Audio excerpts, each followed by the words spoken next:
उत्तर प्रदेश में भले ही चुनाव के तारीखों का ऐलान नहीं हुआ हो, लेकिन राजनीतिक सरगर्मियां जोरों पर हैं। इन्हीं तमाम मुद्दों पर बातचीत करने के लिए आज हमारे साथ मौजूद हैं केंद्रीय राज्य मंत्री कौशल किशोर। जनतंत्र टीवी में आपका स्वागत है। नमस्ते। देखा जाए तो मानसून सत्र चल रहा है, लेकिन विपक्ष के हंगामे के चलते लगातार स्थगित करना पड़ रहा है। क्या आपको नहीं लगता है कि केंद्र सरकार को विपक्ष के सवालों का जवाब देना चाहिए? देखिए, जो सत्र चल रहा है उसमें विपक्ष अपनी बात नहीं कह रहा है। प्ले कार्ड लेकर, कागज फाड़कर स्पीकर महोदय के ऊपर फेंकना, लगातार हल्ला मचाना, हो करना, ये स्वस्थ लोकतांत्रिक तरीका नहीं है। विपक्ष किस कारण हल्ला मचा रहा है, उसका कोई कारण होगा, कोई बात कहना चाहते होंगे।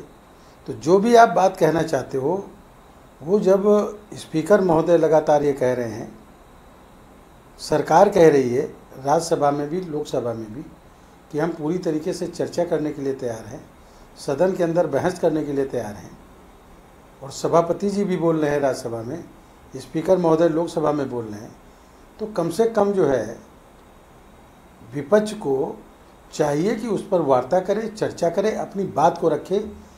जिस बात को रखना चाहते हैं वो दुनिया के लोग या अपने देश के लोग उसको देखें और उनकी बात को सुने।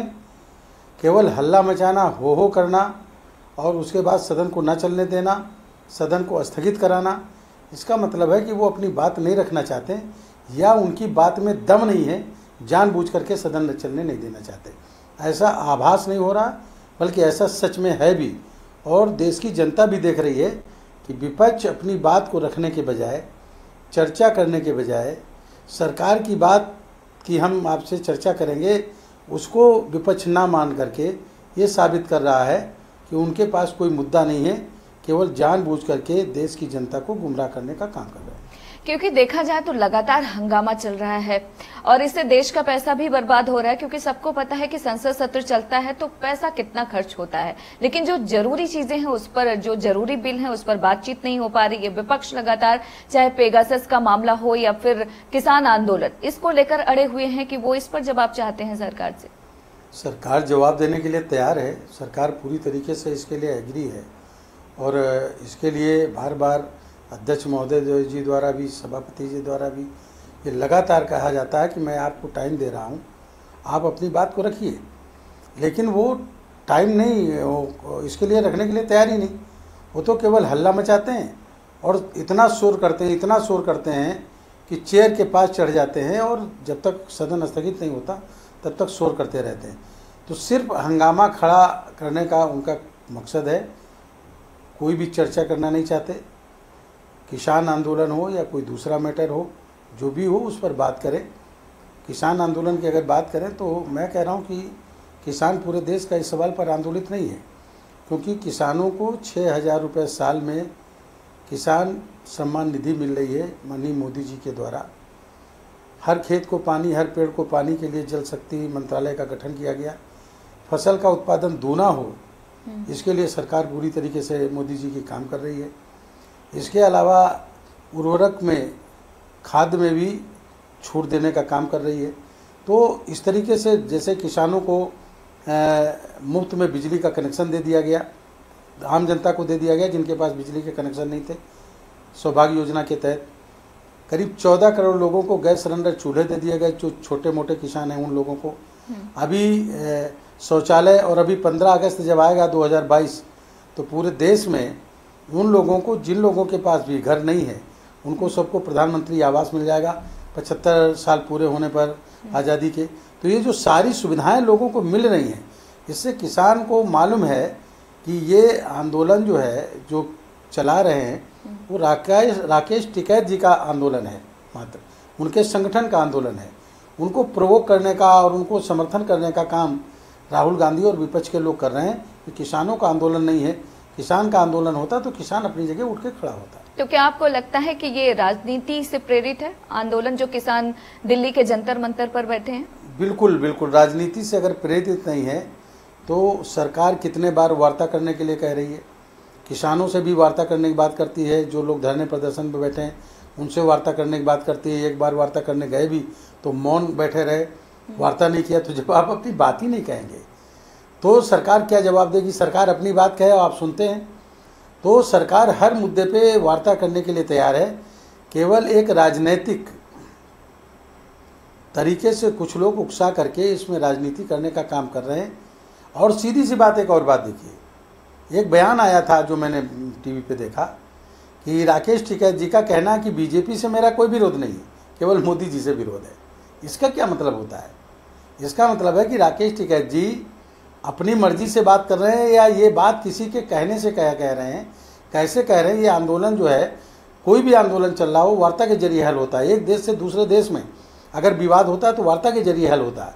इसलिए राकेश टिकैत जी को चाहिए और या उनके संगठन को या उनके समर्थकों को चाहिए कि अपनी वो क्या वार्ता करना चाहते हैं वो सरकार के पास रखें। सरकार वार्ता करने के लिए तैयार है और वार्ता के जरिए जो भी मांगे उनको रखें और समस्या का निदान करने का काम करें।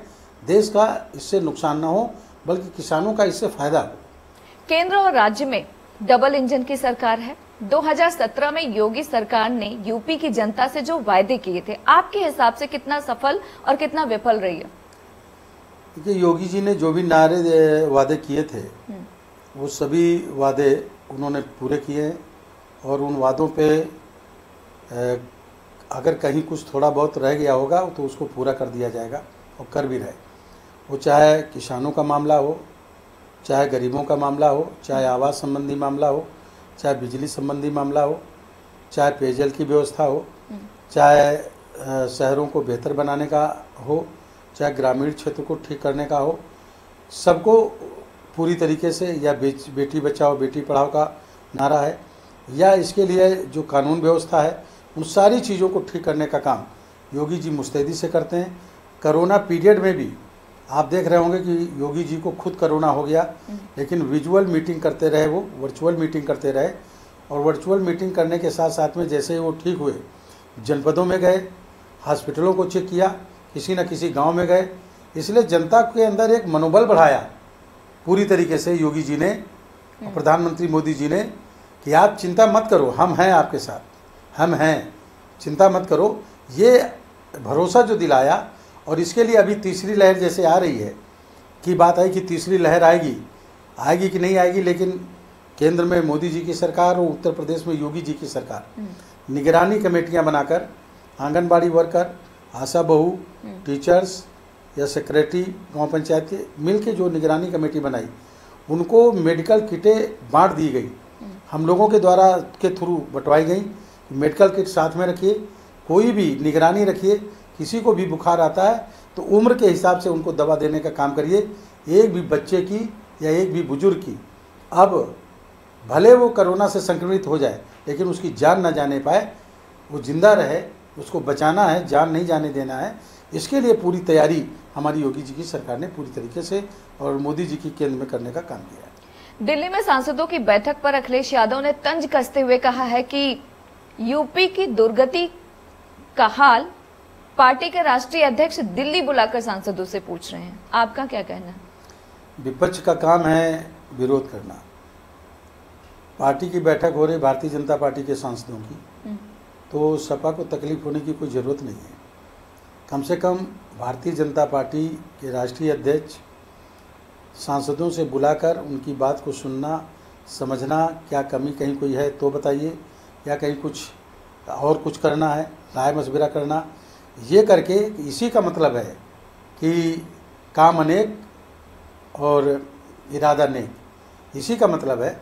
और पूरे उत्तर प्रदेश में जो भी सांसदों के साथ बैठक हो रही है, वो जो योजनाएं हैं उनको ज़मीन स्तर तक कैसे ले जाने का और हम काम करें कि उनका ज़्यादा से ज़्यादा लोगों को फ़ायदा पहुँचे, इसके लिए बैठक है। हाल ही में बसपा ने ब्राह्मण सम्मेलन बुलाया, अब अखिलेश यादव भी ब्राह्मण सम्मेलन करने जा रहे हैं और 15 अगस्त से इसकी शुरुआत मंगल पांडे की धरती बलिया से करने वाले हैं। आपको क्या लगता है कि वाकई यूपी का ब्राह्मण नाराज है? कहीं का ब्राह्मण नाराज नहीं है। और ब्राह्मणों को इनको याद क्यों नहीं आई? 2007 में जब चुनाव हुआ था तब बीएसपी की सरकार बनी थी ब्राह्मण के सम्मेलन करने के बाद। ब्राह्मणों ने उस समय साथ भी दिया था। उस समय बाद में उन्होंने जब काम नहीं किया तो नारा आया, ब्राह्मण शंख बजाएगा हाथी जंगल जाएगा, और फिर ब्राह्मण वापस हो गए क्योंकि उन्होंने उनके साथ धोखा किया। अगर डॉक्टर अंबेडकर की नीति को, उनके मिशन को मायावती जी मानती हैं तो डॉक्टर अंबेडकर ने कहा जाति विहीन, शोषण विहीन समाज की स्थापना। जाति सम्मेलन करना डॉक्टर अंबेडकर का अपमान है, उनके मिशन का अपमान है। तो जाति सम्मेलन जो इन्होंने किया है वो डॉक्टर अंबेडकर के मिशन को अपमानित करने का काम किया है, उनकी आत्मा को दुख पहुंचाने का काम किया है। ब्राह्मण कौम को अच्छी तरह मालूम है कि कौन सही कर रहा है, कौन गलत कर रहा है, इसलिए वो बीजेपी के साथ पूरी तरीके से खड़ा है। रही समाजवादी पार्टी की बात, तो वो समाजवादी पार्टी जहाँ से भी कहीं से सम्मेलन करने की बात करे, उनको लगता है कि हम ये सम्मेलन करें। इनके सम्मेलन में ब्राह्मण वर्ग नाम मात्र का जो इनकी पार्टी में वही जा रहे हैं, बाकी दूसरे समाज के लोग जो इनके साथ जुड़े हैं उनको बुला के इकट्ठा करते हैं और ब्राह्मणों का नाम देते हैं, क्योंकि किसी के मत्थे पर तो लिखा नहीं कौन ब्राह्मण है। ज़्यादातर ये करते हैं, इसलिए ना ब्राह्मण इनके साथ जा रहा। ब्राह्मण तो छोड़ लो, बसपा के साथ अनुसूचित जाति जनजाति समाज के लोग भी बसपा का, मायावती जी का साथ छोड़ चुके हैं, और समाजवादी पार्टी का अदर बैकवर्ड भी पूरी तरीके से साथ छोड़ चुका है। वो खुद अपने समाज का सम्मेलन नहीं करा सकते क्योंकि अखिलेश यादव के समाज के लोग भी साथ उनका छोड़ चुके हैं और बड़े पैमाने पर बीजेपी के साथ खड़े हैं। क्योंकि देखा जाए तो मायावती पहले ही ब्राह्मण सम्मेलन कर चुकी हैं, जिसकी अगुवाई सतीश चंद्र मिश्रा ने किया। मायावती कहती हैं कि यूपी में सबसे ज्यादा प्रताड़ित ब्राह्मण है। क्या आपको लगता है कि क्योंकि विधानसभा चुनाव नजदीक आ रहा है, ऐसे में तमाम लोग ब्राह्मणों पर डोरे डालने की कोशिश कर रहे हैं? ये सही बात है, ये डोरे डालने की कोशिश कर रहे हैं, लेकिन कोई भी इनकी डोर में ब्राह्मण सहित कोई भी दूसरी अदर कास्ट, अदर जातियां भी फंसने वाली नहीं हैं, क्योंकि जिनको जो सुविधाएं मिल गई, मैंने बताया, डॉक्टर अंबेडकर का मिशन बीजेपी पूरा कर रही है, उनकी सरकार। लोहिया जी का मिशन भाजपा की सरकार पूरा कर रही है। पंडित दीनदयाल उपाध्याय जी का मिशन भाजपा पूरा करने का काम कर रही। तो ये जिसके समर्थक हैं, जिनके अनुयायी हैं, जब उनके विचारों को ही ये नहीं मानते और उनको लेकर के जब सरकारें नहीं, तब इन्होंने नहीं किया। 8 घंटे मायावती जी की सरकार में मिलती थी बिजली, 8 घंटे अखिलेश यादव की सरकार में मिलती थी बिजली। तो जब आप लोगों को जरूरत की चीजें उपलब्ध ही नहीं करा पाए तो फिर वो तुम्हारे साथ क्यों खड़ा होगा? उसको मालूम है पूरी तरीके से प्रदेश की जनता को कि अगर किसी दूसरे की सरकार आ जाएगी तो 18 घंटे से 8 घंटे फिर बिजली हो जाएगी गांव में। इसलिए कोई उनके साथ नहीं खड़े होने वाला, ना जातीय आधार पर ना किसी दूसरे आधार पर। सपा बसपा ने ब्राह्मण सम्मेलन किया, अब भारतीय जनता पार्टी पिछड़ा वर्ग के लिए सम्मेलन करने जा रही है। क्या आपको लगता है कि जैसे जैसे विधानसभा चुनाव आएगा विकास पीछे छूट जाएगा और जाति पर चुनाव होगा? नहीं, भारतीय जनता पार्टी जो है वो इस तरह के सम्मेलन उस पार्टी के संगठन में है। किसान मोर्चा, अनुसूचित जाति मोर्चा, मैं खुद उसका प्रदेश अध्यक्ष हूँ इस समय, पिछड़ा वर्ग मोर्चा, महिला मोर्चा, युवा मोर्चा, ये तमाम मोर्चे, अल्पसंख्यक मोर्चा भारतीय जनता पार्टी में बने हुए हैं। तो भारतीय जनता पार्टी जो मोर्चे बनाए हुए हैं वो अलग अलग मोर्चे के जो आनुषंगिक संगठन हैं उनके सम्मेलन कराने का काम पहले से ही लगातार करती चली आ रही। ये चुनाव की बात नहीं है, हर समय। और उनके जो पदाधिकारी हैं नीचे मंडल अध्यक्ष तक और बूथ लेवल तक वो पदाधिकारी हैं, उनकी बैठकें होती हैं, उनकी कमेटियां हैं, मीटिंगें होती हैं। सम्मेलन करने की बात आती है तो सम्मेलन भी करने का काम करते हैं, लेकिन इन लोगों को तो नहीं चाहिए। सपा को आप देख लीजिए, वो बैकवर्ड और दलित, अनुसूचित जाति, दलित समाज के का कोई सम्मेलन करने के लिए तैयार नहीं है। बसपा भी दलित समाज का और बैकवर्ड का सम्मेलन करने के तैयार नहीं है। क्यों? क्योंकि इनको इनका वोट नहीं चाहिए। इसके अलावा अगर यूपी की बात करें, मुस्लिम वोटर की बात करें, तो सपा अखिलेश यादव उनको अपना मानते हैं और वैसे भी यूपी में ताल ठोक रहे हैं और योगी जी को उन्होंने चुनौती भी दी है। आपको क्या लगता है कि मुस्लिम वोट बैंक का बंटवारा होगा तो सीधा भाजपा को फायदा होगा? देखिए, बंटवारा हो या ना हो, उत्तर प्रदेश में सपा और बसपा का गठबंधन हो चुका और बड़े पैमाने पे मुस्लिम वोट ने जो है उस गठबंधन को वोट दिया। उसके बाद भी जनता ने काम के बदले पर, यानी वही काम अनेक इरादा अनेक, उस आधार पर बीजेपी को वोट दिया और करीब फिर से हम 64 सीटें के आसपास जीत करके लोकसभा में फिर पहुंचे। यानी वो इतना बड़ा गठबंधन फेल हो गया। अब ये इतना बड़ा कोई गठबंधन नहीं है। पिछले बार अखिलेश जी की सरकार थी, उन्होंने जिंदा लोगों के लिए काम नहीं किया, मुर्दे न भाग जाएं इसलिए कब्रिस्तान की बाउंड्री कराई। लेकिन जिन लोग पन्नी डाल के रह रहे थे झोपड़पट्टी में, उनको आवाज़ देने का काम योगी जी की सरकार और मोदी जी की सरकार ने किया है। इसलिए वो लोग इनको वोट देने का काम करेंगे। मुस्लिम समाज के लोगों को भी सबसे ज़्यादा फायदा हुआ है, चाहे वो राशन को वितरण को लेकर हो, चाहे कॉलोनी देने का हो, चाहे इलाज करने का मामला है। अगर वो अपनी आत्मा की आवाज़ से वोट देंगे निश्चित तरीके से, और अपनी ईमान से कि जो भला करे, जो मदद करे, जो इस्लाम कहता है, उस आधार पर अगर वोट करेंगे तो भले वो आंख बंद करके कमल की बटन दबाएं, उनका ईमान तो यही बोलेगा कि कमल की बटन दबाना है। इसलिए क्योंकि उससे उनको बेनिफिट मिला है। और ये कहा भी गया इस्लाम में कि जो आपकी मदद करे, जिससे आपको रहमत हो रही हो, जिससे आपको फ़ायदा मिल रहा हो, जिससे आपको लाभ मिल रहा हो, उसका कभी भी विरोध नहीं करना चाहिए। मेरे हिसाब से उनको वोट करना चाहिए। फिर भी अगर वोट नहीं करते हैं तो उनकी बहुत भारी संख्या ऐसे लोगों की है जो भाजपा को वोट करेंगे, जो 300 से ज़्यादा सीटें जिता करके लाने का काम करेंगे। इसके अलावा यूपी के चुनावी कुरुक्षेत्र की अगर हम बात करें तो सपा, बसपा, कांग्रेस पार्टी, ओवैसी भी आ गए हैं। अब तो आम आदमी पार्टी भी ताल ठोक रही है उत्तर प्रदेश में। क्या आपको लगता है कि जो इतने सारी सियासी दल वहां पर आ रही हैं, इससे सीधा फायदा आप लोगों को मिल रहा है, बीजेपी को मिलेगा? बीजेपी का देखिए, हर समय बीजेपी चुनाव लड़ती है। चुनाव खत्म हुआ, संगठन के लोगों को लगातार काम पे, क्योंकि बीजेपी ने कहा सेवा ही संगठन है। हमारा संगठन का काम है सेवा करना। तो चाहे कोरोना काल में लोगों को अनाज बांटना हो, चाहे उन लोगों को दवाएं देनी हो, चाहे मास्क वितरण करना हो, चाहे सैनिटाइजर देना हो, चाहे वो लोग जो कोरोना वॉरियर्स थे, पुलिसकर्मी, डॉक्टर्स, सफाई कर्मी, बिजली कर्मी, ऐसे लोगों का सम्मान करना, स्वागत करना, लोगों को ज़रूरत की चीज़ें जहाँ हैं वहाँ उपलब्ध कराना, ये सेवा ही संगठन है, भारतीय जनता पार्टी का काम है। तो भारतीय जनता पार्टी काम हर समय ये करती रहती है, लगातार संगठन के जरिए करती रहती है। तो समझिए कि लगातार वो चुनाव ही लड़ा करती है। इसका बेनिफिट पूरी तरीके से मिलेगा।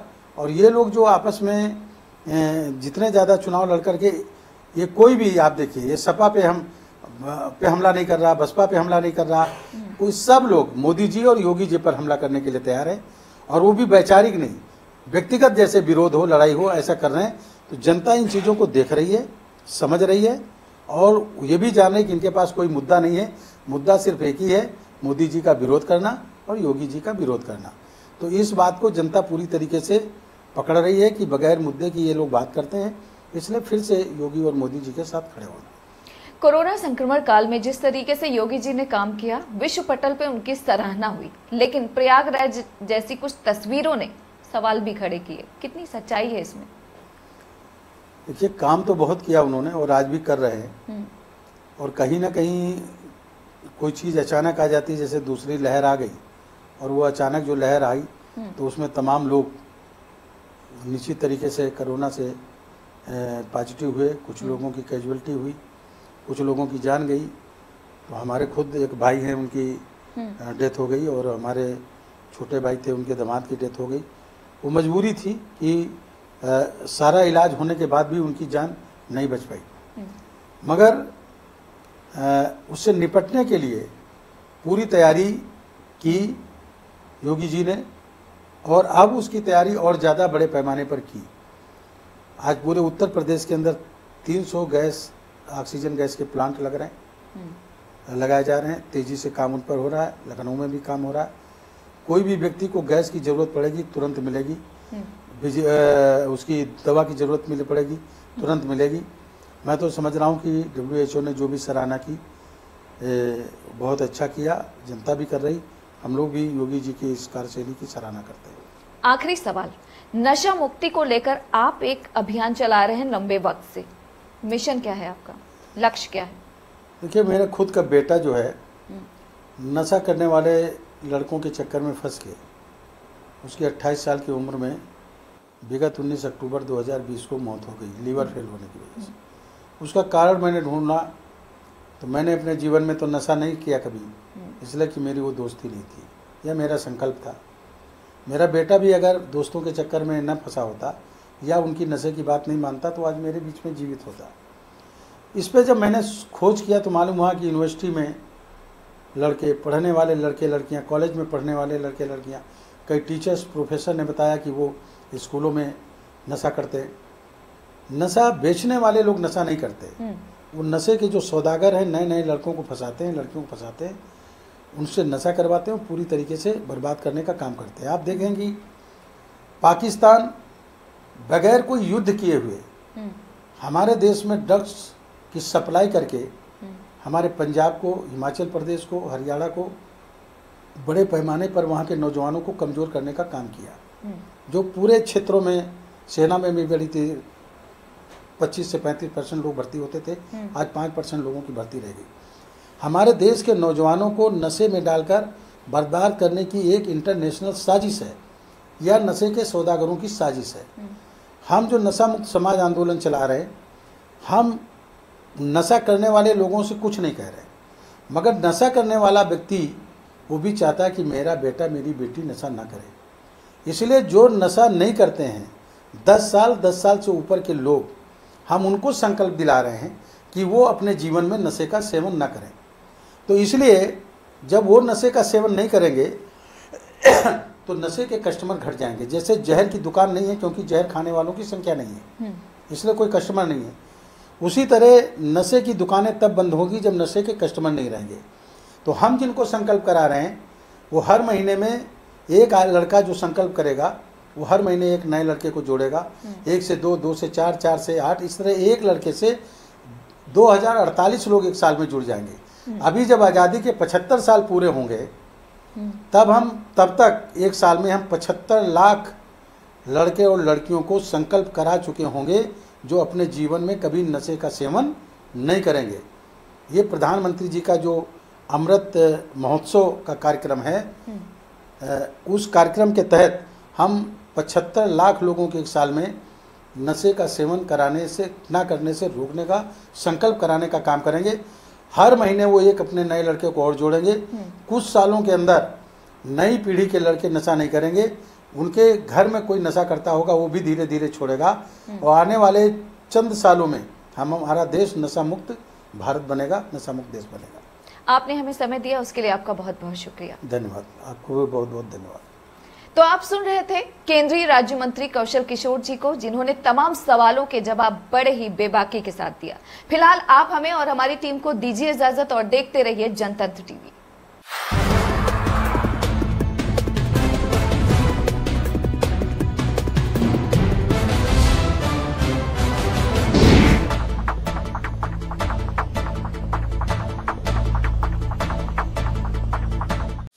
खबरों के निष्पक्ष विश्लेषण के लिए सब्सक्राइब करें Jantantra TV and press the bell icon. Never miss any update.